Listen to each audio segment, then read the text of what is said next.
Amém? Glória a Deus, a paz do Senhor a todos. Pode colocar a mão no seu coração.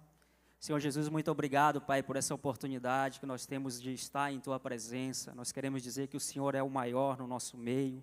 O Senhor é o convidado de honra, Senhor, deste lugar. E nós cremos, Pai, que o nosso coração, Pai, já está preparado com tudo aquilo que já foi feito neste culto, Pai. Mas agora nós precisamos ouvir a Tua voz. Nós precisamos sentir, Pai, a Tua presença através da Tua palavra. Revela, Jesus, os céus às nossas vidas nesta noite. Tu conheces o oculto e o escondido, ó Pai. Existem tesouros escondidos na Tua palavra que só o Teu Espírito Santo para revelar, Jesus.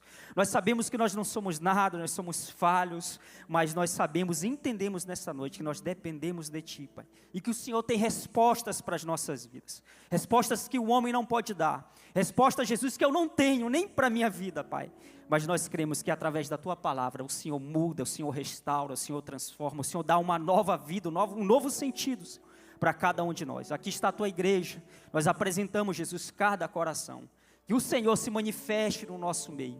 Que o Teu Espírito Santo de Deus tenha liberdade no nosso meio. Sonde, Jesus, cada coração e fale, Jesus, através da Tua palavra que é santa, poderosa e fiel.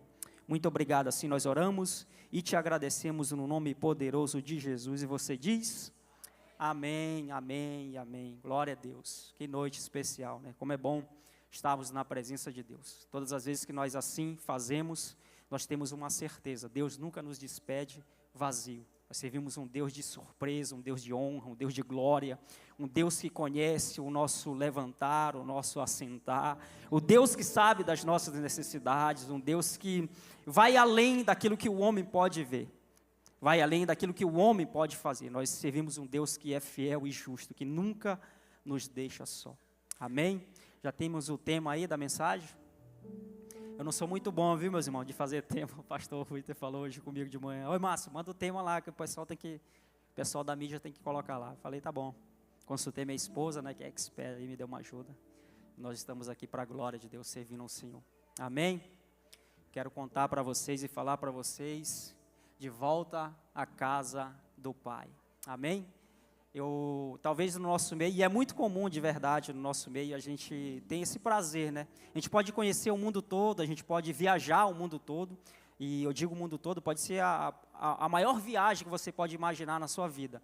Visitar aí outros países, nós acabamos de falar sobre Israel, que é um país especial, uma terra santa especial, mas ainda assim a gente sempre tem um costume, alguns mais, outros menos, alguns em alguns dias já querem voltar para a sua casa, outros suportam muito mais, né? Talvez a sua casa seja uma casa distante, uma casa próspera ou ainda não próspera, mas mesmo assim, não existe lugar melhor, a gente sempre diz, não existe lugar melhor do que a nossa casa. Pode ser a melhor viagem da vida e graças a Deus, Deus me levou aí em vários lugares, mas sempre existiu o desejo no meu coração de voltar para o meu lar, voltar para a minha casa. E isso é desde pequeno. Eu quando adulto tive esse sentimento e por várias vezes cheguei em casa com a minha esposa, com os meus filhos, voltando de viagem do futebol. Era maravilhoso jogar futebol, era maravilhoso conhecer outras cidades, sabe, enfrentar os desafios que é o futebol, mas também o melhor que eu tinha no meio do futebol era isso, eu poder voltar para minha casa, era eu ter um lar, sabe, onde eu pudesse retornar, onde depois de vitórias ou derrotas eu pudesse me achegar e ter o abraço da minha esposa, dos meus filhos. E isso também acompanha a nossa infância, né? A gente quando criança se sente seguro do lado dos nossos pais, no lar dos nossos pais. E talvez essa palavra faça muito sentido para as nossas vidas nesta noite. A volta para a casa do Pai. Pode projetar para nós aí o livro de Lucas, capítulo 15, a partir do verso 11. Lucas 15, a partir do versículo 11. Amém, Jesus. Nós te louvamos, ó Deus. Bendito seja o teu santo nome, Pai. Que seja uma noite de vitória para as nossas vidas. Porque a tua palavra é quem nos garante essa vitória. Nós somos privilegiados, porque se no mundo o vitorioso é conhecido por aquilo que ele conquista, sabe? E que é visível aos olhos humanos, diante de Deus nós somos vitoriosos em Cristo Jesus. Nós somos muito mais do que vitoriosos em Cristo Jesus. Nós somos mais que vencedores, amém? Deus já decretou a nossa vitória, se alegre por isso, amém? Está aqui escrito no livro de Lucas capítulo 15, a partir do versículo 21, diz assim, ó. Jesus continuou: certo homem tinha 2 filhos. O mais moço deles disse ao pai: pai, quero que o Senhor me dê a parte dos bens que me cabe. E o pai repartiu os bens entre eles. Passado não muitos dias, o filho mais moço, ajuntando tudo o que era seu, partiu para uma terra distante e lá desperdiçou todos os seus bens, vivendo de forma desenfreada. Depois de ter consumido tudo, sobreveio àquele país uma grande fome e ele começou a passar necessidade. Então foi pedir trabalho a um dos cidadãos daquela terra, e este o mandou para os seus campos a fim de cuidar dos porcos. Ali ele desejava alimentar-se das alfarrobas que os porcos comiam, mas ninguém lhe dava nada. Então, caindo em si, disse: quantos trabalhadores de meu pai têm pão com fartura, e eu aqui estou morrendo de fome? Vou me arrumar, voltar para o meu pai e lhe dizer: pai, pequei contra Deus e diante do Senhor. Já não sou digno de ser chamado de seu filho. Trata-me como um de seus trabalhadores. E arrumando-se, foi para o seu pai. Vinha ele ainda longe, quando seu pai o avistou, e compadecido dele, correndo, o abraçou e beijou. E o filho lhe disse: pai, pequei contra Deus e diante do Senhor. Já não sou digno de ser chamado de seu filho. O pai, porém, disse aos servos: tragam depressa a melhor roupa e vistam nele. Ponham um anel no dedo dele e sandálias nos pés. Tragam e matem um bezerro gordo. Vamos comer e festejar. Porque este meu filho estava morto e reviveu. Estava perdido e foi achado. E começaram a festejar. Ora, o filho mais velho estava no campo quando voltava. Ao aproximar-se da casa, ouviu a música e as danças. Chamou um dos empregados e perguntou o que era aquilo. E ele informou: o seu irmão voltou, e por tê-lo recuperado com saúde, o seu pai mandou matar o bezerro gordo. O filho mais velho se indignou e não queria entrar. Saindo, porém, o pai procurava convencê-lo a entrar.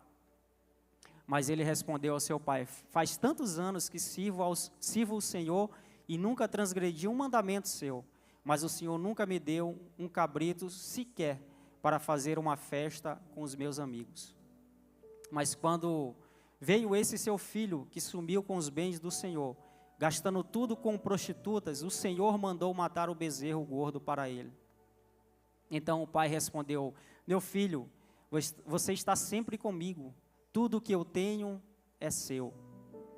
Mas era preciso festejar e alegrar-se, porque este seu irmão estava morto e reviveu, estava perdido e foi achado. Amém? Glória a Deus por isso, né?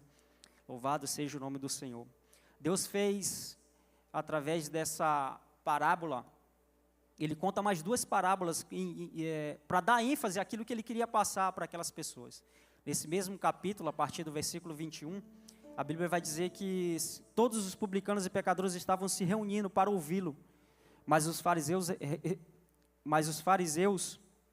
e os mestres da lei o criticaram. Este homem recebe pecadores e come com eles. A partir disso, a partir desse levante dos fariseus e dos mestres da lei contra Jesus, a atitude que Jesus estava tendo diante daqueles homens, e duvidando da seriedade, chamando Jesus aqui de homem, duvidando daquilo que o Senhor carregava sobre a sua vida, o discernimento que Jesus tinha naquele momento, até porque é muito fácil lidar com pessoas boas, né? É muito fácil andar do lado de pessoas boas, é muito fácil conviver do lado de pessoas que não te escandalizam, do lado de pessoas que não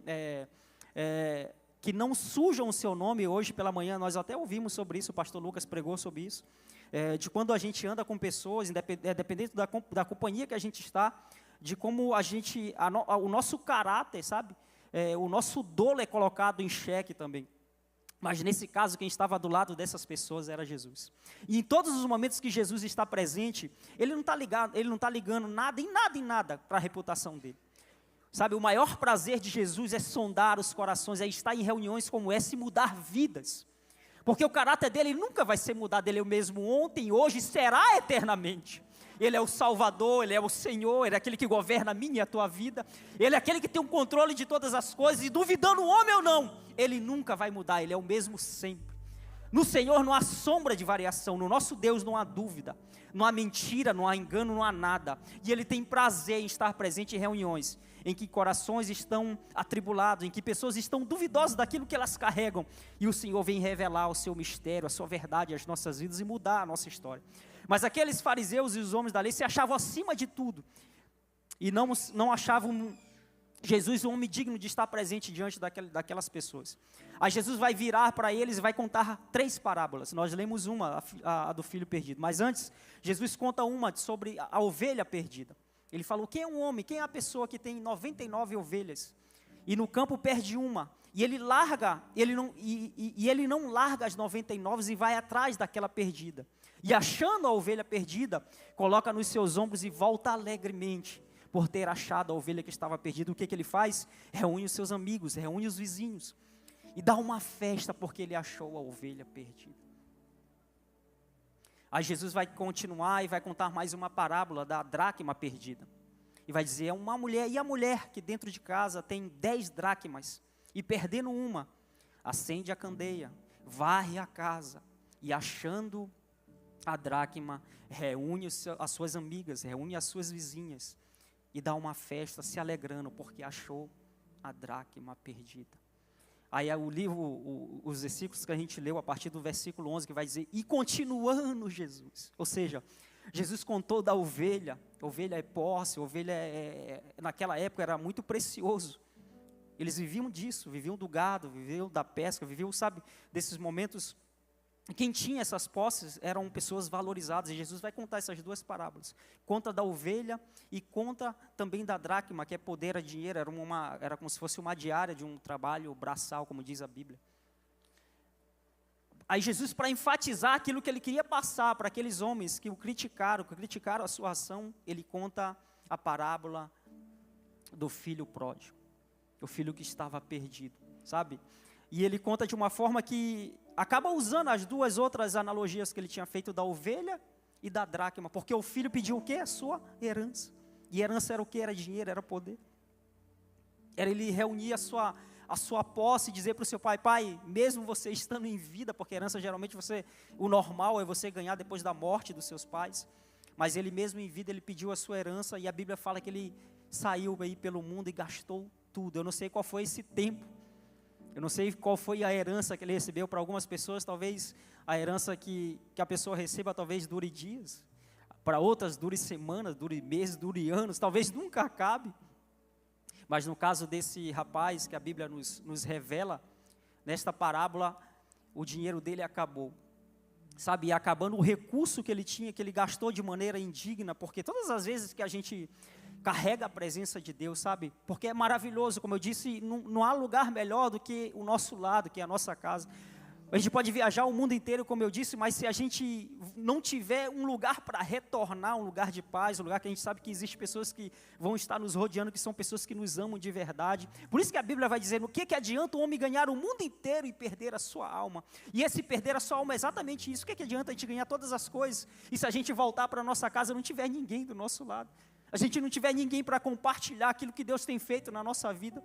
Aonde vão ficar as suas conquistas? Aonde vão ficar as suas glórias? O que a gente vai fazer com que aquilo que a gente ganha lá fora, se dentro do nosso lar, se dentro da nossa casa não existe ninguém do nosso lado para a gente compartilhar aquilo que Deus tem feito na nossa vida? E quando a gente chega nesse texto, a gente vê a vida desse filho que tomou uma atitude errada, que trocou os pés pelas mãos, que gastou tudo aquilo que ele tinha como herança, mas eu creio que Deus sabe de todas as coisas, e Deus conhece o nosso coração. Deus já sabia a atitude. Jesus estava mostrando através dessa parábola que Ele não leva em conta, sabe, o nosso tempo de ignorância. Deus não leva em conta o tempo que você gastou lá fora no mundo, sabe, porque para o mundo você não tem valor algum quando você não tem nada. Olha o final desse homem, olha o final desse filho que gastou tudo. No mundo, quando a gente não tem mais nada, as pessoas nos jogam de lado. Quando a gente não apresenta mais nada, não tem mais nada para devolver para eles, eles nos esquecem, eles não lembram mais do nosso nome. Mas a Bíblia está nos ensinando, Jesus está dando uma aula para aqueles fariseus e doutores da lei, dizendo para cada um deles: olha, esse filho perdeu tudo, gastou tudo que ele tinha como herança, ele decepcionou seu pai, decepcionou seu irmão, como nós vimos no texto, o normal de um irmão, e eu sei que aquele irmão foi ferido, eu sei que aquele irmão se sentiu traído pelo seu irmão, mas o normal de todo irmão, quando perde alguém, quando vê o seu irmão na lama e vê o seu irmão voltar, é se alegrar, sabe, é receber com os braços abertos, assim como o pai fez, o irmão também devia se alegrar. Talvez a infância deles tenha sido diferente, e eu trago isso para a minha vida, os meus irmãos. Eu fui o caçula, né, da minha família, então o caçula é sempre aquele que não tem direito a praticamente nada em assistir televisão, em jogar bola, ele é sempre o último a fazer as coisas.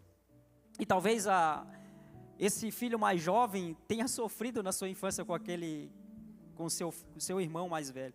Mas, independente de tudo isso, eu creio que quando Deus gera nos nossos corações o amor dele, por mais que as pessoas nos firam, por mais que a gente se sinta traído, por mais que situações possam nos trazer memórias que não sejam muito agradáveis, mas no final de tudo vai prevalecer a vontade de Deus sobre a nossa vida, vai prevalecer o amor dele sobre a nossa vida, porque assim como nós que estamos dentro de casa, que estamos hoje na presença de Deus, estamos desfrutando dessa presença maravilhosa, existem pessoas lá fora que precisam ouvir a voz de Deus, e talvez sejam os nossos irmãos, talvez seja alguém próximo a nós, e nós temos que exercer a misericórdia de Deus sobre estas vidas. Nós temos que nos comportar de uma forma que a gente venha não se constranger com a volta dos nossos irmãos, com a conversão dos nossos irmãos, com a mudança dos nossos irmãos. Pelo contrário, nós temos que vir aqui nos alegrar, abraçar esses irmãos, dizer: Deus, muito obrigado porque o Senhor resgatou o meu irmão, o Senhor resgatou o meu amigo, muito obrigado porque ele estava perdido como um dia eu estive perdido e o Senhor mudou a história dele.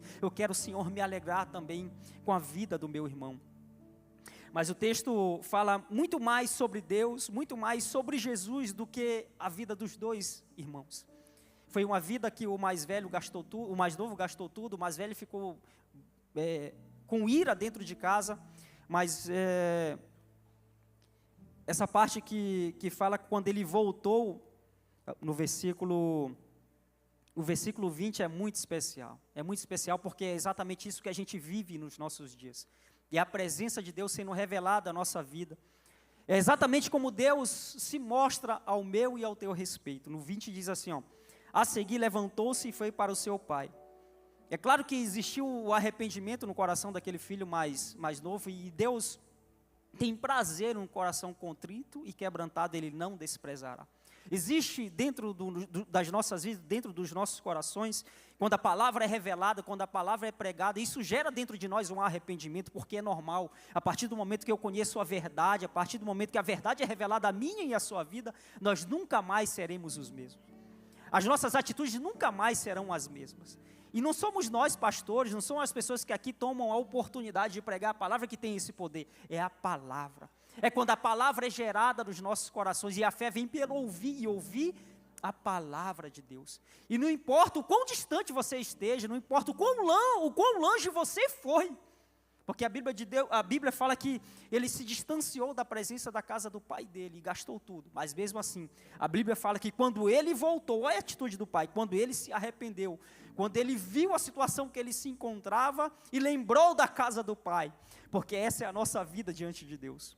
Não existe nada na nossa vida, nenhuma experiência, como eu falei, no mundo, que vai fazer apagar a experiência que você tem na casa de Deus. Em todo lugar que você for, em todas as outras experiências que você tiver, ainda assim você vai ter essa mesma atitude desse filho. Opa, eu sei que na casa do meu pai não falta nada, até os empregados do meu pai são bem tratados. Ou seja, existe graça de Deus neste lugar, existe poder de Deus neste lugar, existe promessas de Deus sobre a nossa vida neste lugar, e você nunca vai esquecer. Pode ser o mais longe que você possa se distanciar do Senhor, ainda assim, o Espírito Santo de Deus vai te incomodar e vai dizer: ei, volte para casa, existe um lar te esperando, existe um lugar em que as pessoas não te abandonam, não te esquecem, elas te conhecem, porque é exatamente isso que diz no versículo 20, no versículo 21 diz assim: o filho lhe disse: pai, pequei contra o céu e contra ti, não sou mais digno de ser chamado teu filho. Mas eu queria dizer no 20 mesmo, levantou-se, estando ainda longe, seu pai o viu, e cheio de compaixão, correu para o seu filho e o abraçou e o beijou. Ou seja, estando a ele ainda longe. A gente sabe que quando a gente se afasta da presença de Deus, e eu vejo isso com muita clareza, a gente vê isso com muita clareza, as pessoas que um dia estiveram aqui no nosso meio, receberam dessa presença maravilhosa, tiveram suas vidas transformadas, quando elas se afastam da presença de Deus, é visível nos olhos, é visível a afeição das pessoas, como muda, como a afeição deles é transformada. Eu não sei quanto tempo esse filho mais jovem passou na rua, sabe, gastando toda a sua herança, em vícios, em bebidas, em prostitutas, em prostituição, em todo lugar deplorável que o Senhor não se agrada. E eu sei que a volta dele foi totalmente diferente, o rosto não era mais o mesmo, a fisionomia não era mais a mesma, a alegria não era mais a mesma, mas a Bíblia fala que quando ele voltou de longe, o Senhor o viu, o Senhor o viu. Ou seja, nós servimos um Deus que nos conhece mesmo de longe. Nós temos um Deus que nos conhece, Ele é o Deus de perto, mas Ele é o Deus de longe. Ele é o Deus quando a gente está mais fervoroso na presença dEle, é maravilhoso e Deus nos conhece. Mas quando a gente está fraco, quase caindo, distante de Deus, ainda assim, Ele te vê, Ele te conhece, Ele te pega pela mão, Ele libera uma palavra, Ele usa alguém que está longe também, que está do teu lado para revelar uma verdade à tua vida e dizer: ei, volta para casa, existe um lar te esperando, existe um Deus que te conhece, existe um Deus que não esqueceu de você. E olha que interessante, quando o pai o viu, ele foi ao seu encontro, teve compaixão, correu para o seu filho, o abraçou e o beijou. Sabe, esses são sentimentos de Deus para com a nossa vida. A gente volta para Deus, a gente chega na casa de Deus e chega carregando muitas coisas contra a nossa vida. A gente tem sempre uma escritura de dívida para com Deus. Eu não sou digno, eu estou fazendo isso, estou fazendo aquilo, a minha vida se encontra nesse estado. A gente faz exatamente a declaração que aquele filho mais novo fez, o filho pródigo fez para o seu pai, e olha que interessante, ele fala: contra ti, Senhor, contra Deus e contra ti, meu pai, já não sou digno de ser chamado teu filho. Muitas das vezes a gente se encontra exatamente nesse estado, o estado em que a gente não se acha digno de ser chamado filho de Deus, mas a palavra de Deus nesta noite para mim e para você, Ele te aceita de volta. Ele conhece a tua vida, Ele conhece a tua história, e Ele não menospreza as tuas aflições e os teus medos, mas uma palavra que Ele libera sobre a minha e a tua vida, nós não ficaremos nesse estado para sempre. O Senhor nos trouxe até aqui nesta noite para mudar a nossa história, mudar o nosso estado, para devolver a nós a nossa identidade de filho, porque Ele tem poder para fazer isso, amém? E seguindo ele disse: mas pai, o filho lhe disse: pai, pequei contra o céu e contra ti, não sou mais digno de ser chamado teu filho. Mas o pai disse aos seus servos: depressa, fale comigo, depressa. O Senhor tem pressa, sabe, em restaurar as nossas vidas, porque só Deus sabe, meus irmãos, o que é viver uma vida longe do Senhor, o que é viver uma vida longe dos caminhos do Senhor, principalmente no mundo que nós vivemos hoje. Quantas pessoas estão vivendo uma vida atribulada, sabe? Uma vida carregada, uma vida em que elas não têm mais vontade nem de viver. E a Bíblia vai dizer que o pai daquele moço falou assim, falou com o seu servo: depressa, traga uma roupa para o meu filho. Mas o pai disse aos seus servos: depressa, tragam a melhor roupa e vistam nele. Coloque o anel em seu dedo e calçados em seus pés. Tragam um novilho gordo e matem-no. Vamos fazer uma festa e alegrar-nos, pois este meu filho estava morto e voltou à vida. Estava perdido e foi achado. E começaram a festejar o seu regresso. Aleluias. Nosso Deus tem prazer em mudar as nossas vestes, em trocar as nossas vestes.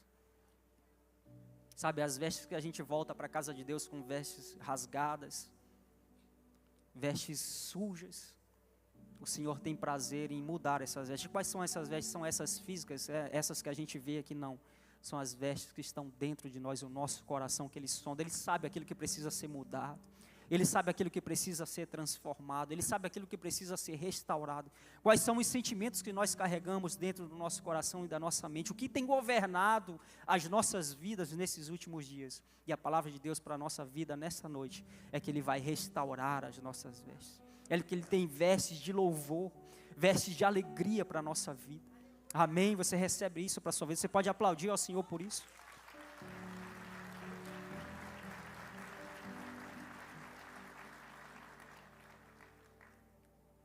Haverá sempre resistência. Sempre haverá resistência quando nós nos movemos em Deus. Sempre haverá resistência quando nós nos dispomos a fazer a vontade de Deus. E é em todas as áreas, irmãos. É um desafio para mim estar aqui em cima e estar ministrando a palavra, mas é um desafio para você também estar aí embaixo ouvindo a palavra. Porque em todos os sentidos, daqui para aí, daí para cá, existe algo que tenta nos prender, que tenta nos parar, que tenta nos travar. Mas a palavra de Deus para as nossas vidas é que nenhuma resistência vai ficar de pé diante de Deus. É que nada vai atrapalhar o nosso chamado. É que nada vai atrapalhar aquilo que Deus tem preparado para a nossa vida.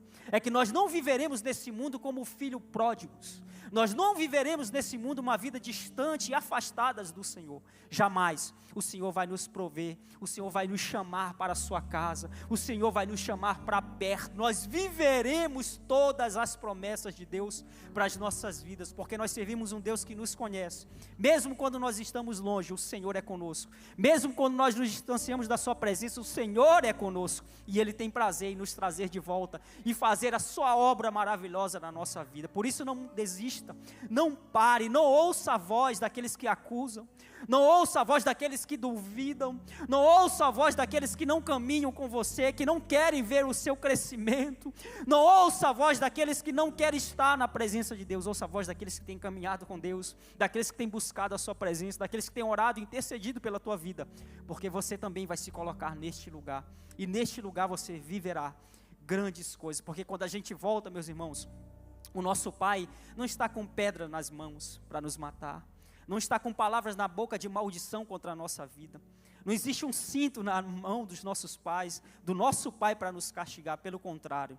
Ele vai correr em nosso encontro, Ele vai nos abraçar, Ele vai nos beijar, Ele vai perdoar os nossos pecados, Ele vai lavar as nossas vestes, Ele vai trocar as nossas vestes e vai devolver a nossa identidade de filho, filho amado, filho perdoado. E quando a gente tem essa identidade, meus irmãos, é a melhor coisa que a gente tem na nossa vida. Não existe presente maior para o povo de Deus do que ser chamado filho do Deus vivo. Nós servimos um Deus vivo e Ele cuida de nós, Ele está no controle das nossas vidas. Aleluias, aleluias. Oh, bendito seja o teu santo nome, Jesus. Olha que interessante, um momento que seria um momento de alegria, um momento que seria um momento de gozo, de festa, que já estava acontecendo dentro da casa, foi transformado em um momento de ira pela vida do seu irmão, que não quis participar, que não quis entrar na casa. E aqui fica um alerta para as nossas vidas, sabe? Que a gente não venha viver uma vida amargurada dentro da igreja. Nós servimos um Deus tão bom, nós servimos um Deus tão gracioso, um Deus que derrama tanta misericórdia sobre a nossa vida, e a gente prova disso todos os dias. Então que Deus não nos deixe, não nos permita viver dentro da sua casa uma vida amargurada, uma vida de ira nos nossos corações, que a gente venha aprender a celebrar a vitória dos nossos irmãos, que a gente venha aprender a celebrar a vitória daqueles que estão sentados do nosso lado, que a gente venha aprender a compartilhar da vitória dos nossos irmãos, interceder pela vida deles, pela vida dos nossos pastores, das autoridades que Deus tem colocado neste lugar sobre a nossa vida, e que a gente venha entender isso, para que a gente não venha viver a vida, e a mesma história que o filho mais velho viveu quando o seu irmão voltou para casa, que não haja divergências no nosso meio, que as intrigas e brigas fiquem lá fora, não no nosso meio, que isso não afete os nossos corações, que o nosso coração seja blindado, que o meu e o seu coração seja um coração blindado, sabe? E a gente vive no mundo e num tempo em que as emoções falam muito por nós. Muitas pessoas vivem atribuladas, muitas pessoas têm o seu humor alterado por causa de uma palavra, por causa de uma atitude, por causa de algo que acontece no nosso dia a dia, mas nós somos desafiados através dessa palavra, a olharmos para Ele, para Cristo, o autor e consumador da nossa fé, e dizer: Jesus, me ajuda, Senhor, eu quero viver essa verdade na minha vida, Eu quero viver de acordo com a tua palavra. Eu quero me alegrar com a vida do meu irmão. Eu quero me alegrar com a tua vida, pastor Rui. Eu quero me alegrar com as tuas vitórias. Eu quero ver, Léo, você crescendo e desenvolvendo cada vez mais. Obrigado, Eliane, por todo o carinho e ajuda que você tem dado à minha esposa e toda a minha família. Que nós possamos caminhar debaixo dessa graça e desse mesmo favor. Que não haja competição no nosso meio. Que não haja brigas nas nossas famílias. Ah, Márcio, mas é normal, isso acontece.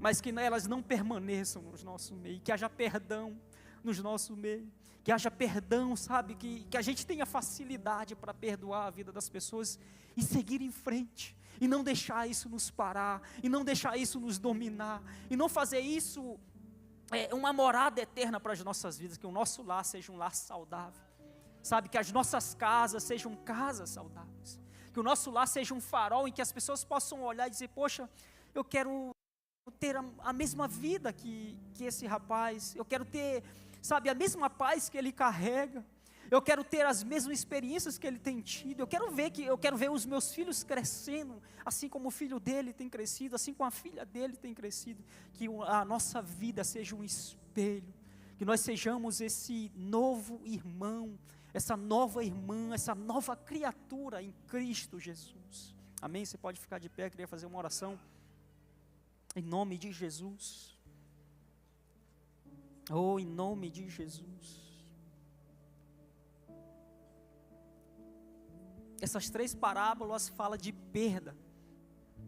As 3 parábolas falam de perda. Perda da ovelha, perda da dracma, perda do filho. E a gente falar de perda é muito difícil. Principalmente no mundo de hoje, que todo mundo ganha, todo mundo tem que se mostrar vencedor. A gente tem que ganhar todos os dias, é uma luta todos os dias. Mas o Senhor está nos ensinando nessa noite que existem perdas que são necessárias na nossa vida para que a gente venha ter um encontro real e verdadeiro com Deus. Porque não adianta nada, sabe, o filho pródigo, já pensou se ele não tivesse pedido a sua herança, e essa é a parábola que o Senhor Jesus nos ensina, já pensou se ele não tivesse pedido a sua herança, e tivesse vivido a vida toda ao lado do Pai, mas não tivesse revelado o coração dele. Às vezes a gente crucifica os nossos irmãos, às vezes a gente fala mal de pessoas que caem, sabe, mas o cair é do homem, o levantar é de Deus. Sabe, o cair é vergonhoso. Eu não quero passar por uma queda, eu não quero envergonhar o Evangelho de Cristo. Eu não quero envergonhar as pessoas que acreditam em mim, eu não quero envergonhar a minha família. Mas que eu nunca venha também permanecer dentro da casa de Deus com um coração distante do Senhor. Um coração que não se importa com as pessoas. Um coração que não vê o seu irmão voltar e não consegue se alegrar. Então que Jesus derrame essa mesma graça sobre a nossa vida. Feche os seus olhos. Senhor Jesus, nós queremos orar nesta noite, te apresentando, Senhor, as nossas vidas. Eu sei, Jesus, que o Senhor deu uma grande lição para aqueles fariseus e os mestres da lei. Mas o Senhor continua falando no nosso meio. Que essa lição encontre os nossos corações também, Pai, nesta noite. E que a gente venha a entender que nós precisamos de Ti, Jesus. Não adianta viver uma vida toda dentro da Tua casa e não sentir a Tua presença, e não sermos tocados pelo Teu Espírito, e não aprendermos, Jesus, a aplicar misericórdia na vida dos nossos irmãos. Jesus, nós queremos Te apresentar, talvez aqui no nosso meio, e essa palavra possa ter tocado no teu coração, e você esteja aqui como aquele filho pródigo, e que precisa voltar para a casa de Deus. Nessa noite é uma grande oportunidade. Talvez Deus falou no teu coração, e eu quero te convidar, se você quer aceitar a Jesus nesta noite, a você levantar a sua mão e vir aqui na frente, que nós queremos orar por você. Porque essa palavra que Jesus colocou no meu coração é porque Deus queria falar com alguém nessa noite. E se você é essa pessoa, vem aqui na frente que nós queremos orar por você.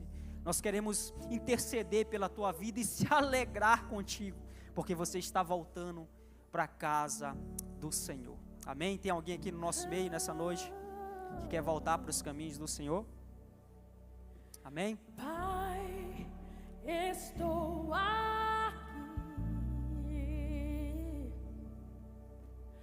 Olha para mim, desesperado por mais de Ti.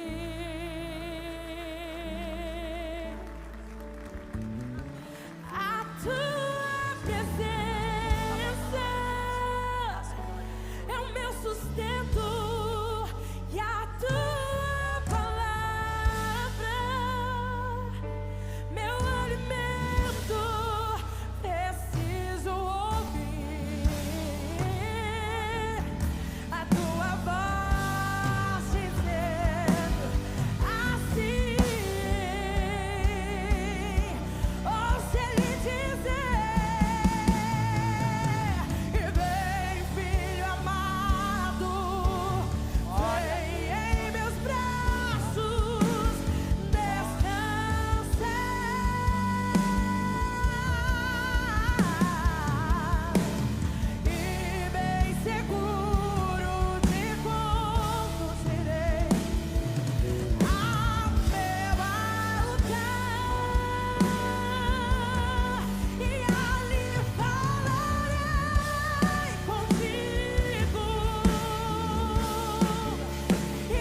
Glória a Deus, aleluia. Aleluias, aleluias. Olha aqui para mim, vocês que estão na frente. Eu vejo a graça de Deus, eu posso sentir a presença de Deus na vida de cada um dos nossos irmãos que aqui estão na frente. A vida de vocês nunca mais será a mesma. Essa presença que vocês estão sentindo permanecerá no coração de vocês. E que alegria, sabe? Que prazer estarmos na presença de Deus, porque esses são os frutos de Deus nas nossas vidas. Toda pregação, existe um alvo, existe um objetivo, e é tocar nos corações, é os corações se renderem na presença de Deus. A Bíblia fala nas 3 parábolas, que no final, a alegria por aquele que se arrepende, por aquele que volta, pela dracma, pela ovelha e pelo filho perdido que foi achado, existiu mais alegria nesses do que as 99, do que as 9 que ficaram para trás, e do que o filho que estava dentro de casa, porque se arrependeram. E eu creio que hoje foi uma noite em que os céus estão em festa, porque os seus filhos que estavam perdidos foram achados, e vocês viverão os melhores dias da vida de vocês. Deus preparou essa noite para cada um de vocês. Deus preparou exatamente essa noite para vocês viverem o sobrenatural de Deus. Eu quero que vocês esperem só mais um minutinho, se dirijam aqui à nossa direita, à esquerda de vocês. Tem um pessoal que vai pegar o nome de vocês para anotar o nome de vocês e acompanhar vocês nessa jornada. Amém? Deus abençoe a vida de vocês, viu? Isso é muito especial. Jesus te ama, meu amigo. Tamo junto, viu? Amém. Glória a Deus. Deus te abençoe. Glória a Deus. Aleluias. Amém. Aleluias. É a palavra de Deus que transforma e que toca nos corações. Essa é a nossa maior alegria, a nossa maior missão. É ver almas sendo tocadas, sabe? Transformadas pelo poder de Deus. Amém? Nós fomos desafiados pela manhã, pelo nosso pastor Lucas. E eu quero desafiar você também nessa noite. Tem um papel que está aí estava aí no banco, papel laranja. Talvez a gente tenha muitas pessoas que estão próximas e que precisam ouvir também esse evangelho, que precisam ouvir essa verdade, e que Deus possa usar as nossas vidas para convidar essas pessoas. Você vai escrever o nome de algumas pessoas que você conhece, que convivem com você, que talvez precisavam ou precisam estar neste lugar, e que a gente seja esse missionário, sabe, essa porta de Deus. E assim como nós ministramos hoje, que a partir, no domingo que vem, essas pessoas que vocês vão escrever o nome, estejam presentes aqui também. Amém? Vamos fazer um ato profético. Feche os seus olhos. Eu vou abençoar a tua vida, que em nome de Jesus o Senhor possa colocar essas pessoas no teu coração. Amém? Jesus, muito obrigado, Pai, por essa oportunidade, assim como de manhã, Pai, pela manhã, o nosso pastor nos desafiou, nós desafiamos a igreja agora também à noite, para que o Senhor, Pai, traga a memória de cada um deles, pessoas que precisam estar neste lugar, pessoas que precisam receber uma palavra do céu, pessoas que precisam ter a sua vida transformada pelo poder que há na tua palavra. Que o Senhor, Pai, venha desafiar e incomodar os teus filhos durante a semana, para que eles possam trazer no próximo domingo também pessoas para ouvir essa verdade, para ouvir essa voz que tem ecoado nos nossos corações. E assim nós oramos e selamos esse momento, Pai, em nome de Jesus. Amém, amém e amém. Glória a Deus. Hoje nós vamos terminar no horário, né, pastor? Até mais cedo. Quando eu prego assim é rapidinho, acaba cedo. Amém, né? Daqui a pouco, meus irmãos, você que nos visita, que ainda não conhece ainda a visão da igreja, nós teremos o DNA Get, e nós queremos que você se coloque aqui na frente, conhecer um pouco mais da visão da nossa igreja, de como nós caminhamos, debaixo do que nós caminhamos. Amém? Ficar de pé, estender as nossas mãos, vou liberar a bênção apostólica. A gente tenha uma semana extraordinária, que o Senhor nos dê graça e favor, que nos faça caminhar sobre as águas, que nada venha nos parar, que nada venha nos desanimar, que nada venha nos tirar do foco, que é seguir a Cristo, que é fazer a sua vontade, que a nossa casa venha brilhar, que a nossa casa seja um farol que venha brilhar no mundo, e que a nossa vida seja um testemunho nas mãos do Senhor. Que a graça do nosso Senhor Jesus Cristo, o amor de Deus e as doces consolações do seu Santo Espírito seja com cada homem e com cada mulher, em nome de Jesus. Amém, amém, amém. Glória a Deus. Vá em paz. Deus te abençoe.